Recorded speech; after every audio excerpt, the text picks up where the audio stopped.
Le très petit poussé aux airs néerlandais, qui est Curaçao, l'invité surprise du mondial 2026? Au bout d'une rencontre irrespirable en Jamaïque, Curaçao a marqué l'histoire en devenant le plus petit pays à se qualifier pour la Coupe du Monde. Une histoire possible grâce à un Belge et une stratégie bien pensée. Ce sont des histoires comme celles dont rêvent les enfants la nuit. Mais ce sont des histoires que le sport peut rendre réelles. Cette nuit, heure belge, Curaçao a marqué l'histoire du sport en devenant le plus petit État à se qualifier pour la Coupe du Monde de football. Avec à peine un peu plus de 150 000 habitants, ce petit État situé au nord du Venezuela, dans les Caraïbes, n'était pas programmé pour rejoindre l'événement planétaire. Pourtant, il a su tenir jusqu'au bout, malgré toutes les difficultés.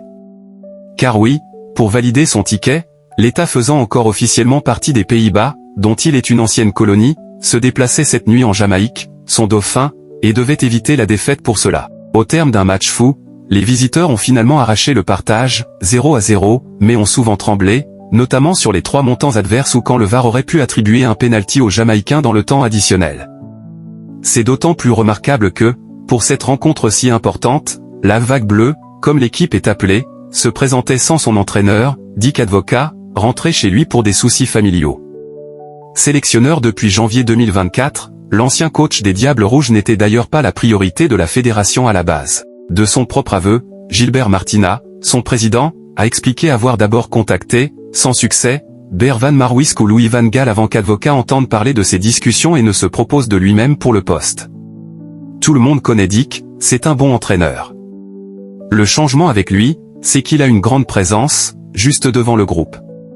Mais cela a beaucoup changé en dehors du terrain avec les préparatifs et plus de professionnalisme. Et sur le terrain, c'est plutôt, nous devons obtenir un résultat, nous devons gagner des matchs, et si nous ne gagnons pas, nous devons nous assurer de ne pas perdre, a expliqué Leandro Bacuna pour The Athletic au sein de son coach.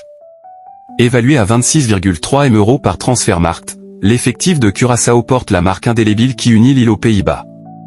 Actuellement, seul Tahith Chong, ancien espoir de Manchester United, est né là-bas au sein du groupe alors que tous les autres sont nés aux Pays-Bas, mais possèdent des origines curassiennes. Cette stratégie a été mise en place en 2004 et semble donc bien porter ses fruits. L'idée était de recruter des joueurs évoluant à l'étranger, car avant cela, l'équipe était composée de joueurs locaux qui n'étaient pas professionnels. Depuis lors, nous avons assisté à une croissance énorme de l'équipe, explique le président de la fédération. Bacuna, joueur le plus